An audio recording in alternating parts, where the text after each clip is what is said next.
महिलाओं के अखंड सौभाग्य का प्रतीक करवा चौथ व्रत की कथा कुछ इस प्रकार है। एक साहूकार के 7 लड़के और एक लड़की थी। एक बार कार्तिक मास की कृष्ण पक्ष की चतुर्थी तिथि को सेठानी सहित उनकी 7 बहुएं और उनकी बेटी ने भी करवा चौथ का व्रत रखा।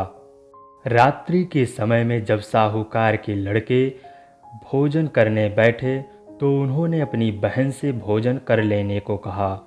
इस पर बहन ने कहा, भाई अभी चाँद नहीं निकला है, चाँद के निकलने के बाद उसे अर्घ्य देकर ही मैं आज भोजन करूंगी। साहूकार के बेटे अपनी बहन से बहुत प्रेम करते थे।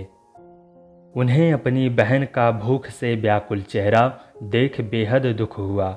साहूकार के बेटे नगर से बाहर चले गए और वहां पर एक पेड़ पर चढ़कर अग्नि जला दी।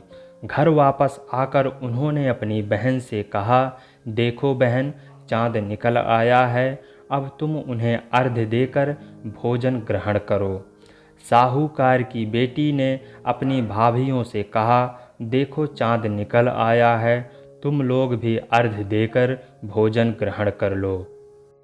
ननद की बात सुनकर भाभियों ने कहा, बहन अभी चाँद नहीं निकला है, तुम्हारे भाई धोखे से अग्नि जलाकर उसके प्रकाश को चाँद के रूप में दिखा रहे हैं। साहूकार की बेटी अपनी भाभियों की बात को अनसुनी करते हुए भाइयों द्वारा दिखाए गए चाँद को अर्घ्य देकर भोजन कर लिया।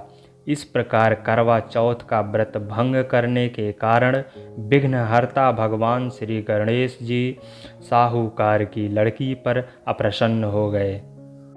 गणेश जी की अप्रसन्नता के कारण उस लड़की का पति बीमार पड़ गया और घर में बचा हुआ सारा धन उसकी बीमारी में लग गया।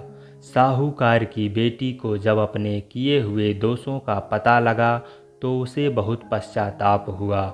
गणेश जी से क्षमा प्रार्थना की और फिर से विधि विधान पूर्वक चतुर्थी का व्रत शुरू कर दिया। उसने उपस्थित सभी लोगों का श्रद्धानुसार आदर किया और तदुपरांत उसने आशीर्वाद ग्रहण किया। इस प्रकार उस लड़की के श्रद्धा भक्ति को देखकर एक दंत भगवान गणेश जी उस पर प्रसन्न हो गए और उसके पति को जीवन दान प्रदान किया। उसे सभी प्रकार के रोगों से मुक्त करके धन संपत्ति और वैभव से युक्त कर दिया।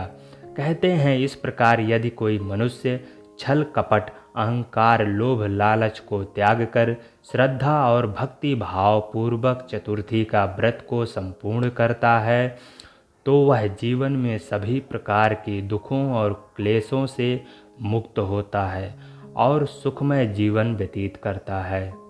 दोस्तों, इस तरह की और ढेर सारी कहानियाँ सुनने के लिए हमारे चैनल रैनिया स्टोरी हब को लाइक और सब्सक्राइब कर लें। धन्यवाद।